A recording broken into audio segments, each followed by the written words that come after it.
Bismillahirrahmanirrahim. Lecture of Biology for 9th class. Today is our topic of discussion biology का दूसरे साइंसी अलूम से ताल्लुक़। Biology का दूसरे साइंसी अलूम से ताल्लुक़। तो आज हमने ये पढ़ना है कि बायोलॉजी का दूसरे साइंसी अलूम यानी कि फ़िज़िक्स हो गए, जिस तरह से केमिस्ट्री है, मैथमेटिक्स है, जियोग्राफ़ी है, इकनॉमिक्स है, बायो का इन सब ब्रांचेस के साथ, साइंस की इन सब ब्रांचेस के साथ बायोलॉजी का क्या ताल्लुक़ है, ये हम आज डिस्कस करेंगे। तो सबसे पहले इसमें हमारे पास आ जाती है जो ब्रांच, वो है बायोफ़िज़िक्स। तो बायोफ़िज़िक्स क्या है? अगर हम फ़िज़िक्स के क़वानीन को बायोलॉजिकल मज़ाहिर पे अप्लाई करें, अगर हम फ़िज़िक्स के क़वानीन को बायोलॉजिकल मज़ाहिर पे अप्लाई करें तो इसे हम क्या कहते हैं? बायोफ़िज़िक्स। फॉर एग्ज़ाम्पल, अगर हम फ़िज़िक्स में बात करें तो लीवर के काम करने का असूल, और अगर हम जानदारों की बात करें तो जानदारों के लिम्स के काम करने का असूल एक जैसा है।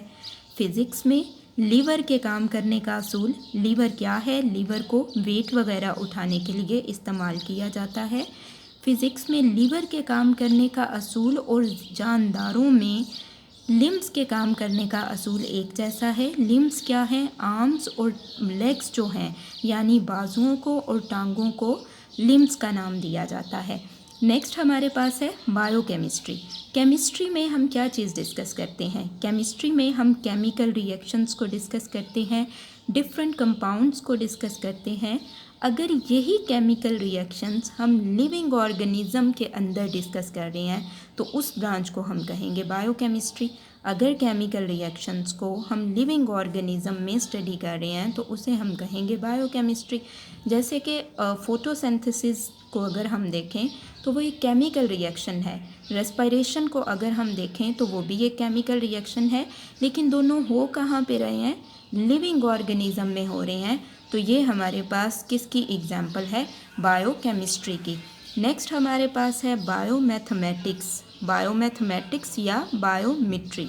बायोमैथमेटिक्स या बायोमेट्री का क्या मतलब है कि इसका ताल्लुक़ मैथमेटिक्स के असूल और तरीक़े इस्तेमाल करके बायोलॉजिकल अमाल के मुताले से है।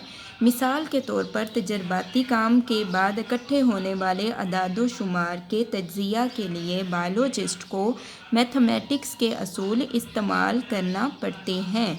किस तरह से कि जब हमने मलेरिया का एक्सपेरिमेंट किया था और हमने ये बताया था कि 100 में से 70 स्पैरोज़ ऐसी हैं जिनको मलेरिया है, तो वहाँ पे हमने कौन सी टेक्निक यूज़ की थी? मैथमेटिकल टेक्निक यूज़ की थी। वहाँ हमने रेशो और प्रपोर्शन का कॉन्सेप्ट यूज़ किया था और हमने रिज़ल्ट फाइंड आउट किए थे कि 100 में से 70 स्पैरोज़ को मलेरिया है। तो इसे हम क्या कहेंगे?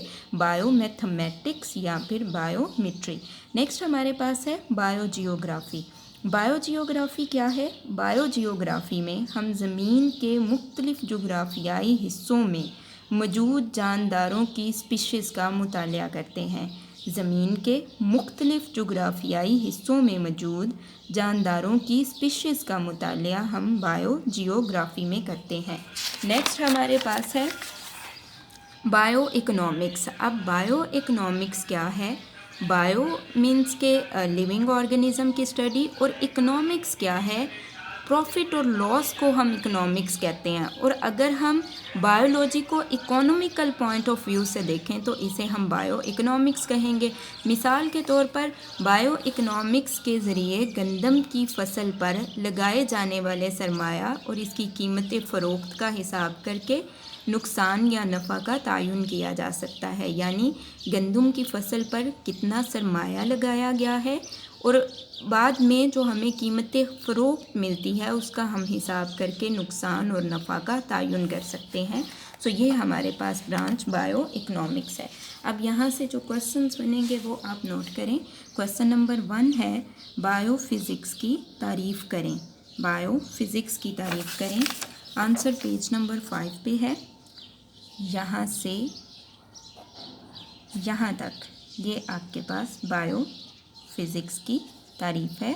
क्वेश्चन नंबर 1 का आंसर, इसका ताल्लुक़ फ़िज़िक्स के उन क़वानीन के मुतालिया से है जिनका इतलाक़ बायोलॉजिकल मज़ाहिर पर होता है। मिसाल के तौर पर फिज़िक्स में लीवर और बायोलॉजी में जानवरों की टांगों के काम करने के असूल एक से हैं। क्वेश्चन नंबर 2, बायोकेमिस्ट्री क्या है? आंसर पेज नंबर 5 पे है, यहाँ से यहाँ तक। बायोकेमिस्ट्री, इसका ताल्लुक जानदारों में मौजूद मुख्तलिफ कंपाउंड्स और केमिकल रिएक्शंस के मुतालिया से है। मिसाल के तौर पर फोटोसिंथेसिस और रेस्पिरेशन के बुनियादी मेटाबॉलिज्म को समझने के लिए केमिस्ट्री का इल्म इस्तेमाल किया जाता है। क्वेश्चन नंबर 3, बायोमेट्री से क्या मुराद है? आंसर पेज नंबर 5 पे है, बायोमैथमेटिक्स या बायोमेट्री, इसका ताल्लुक मैथमेटिक्स के असूल और तरीके इस्तेमाल करके बायोलॉजिकल अमाल के मुतालिया से है। मिसाल के तौर पर तजर्बाती काम के बाद इकट्ठे होने वाले अदाद व शुमार के तज्ज़िया के लिए बायोलॉजिस्ट को मैथमेटिक्स के असूल इस्तेमाल करना पड़ते हैं।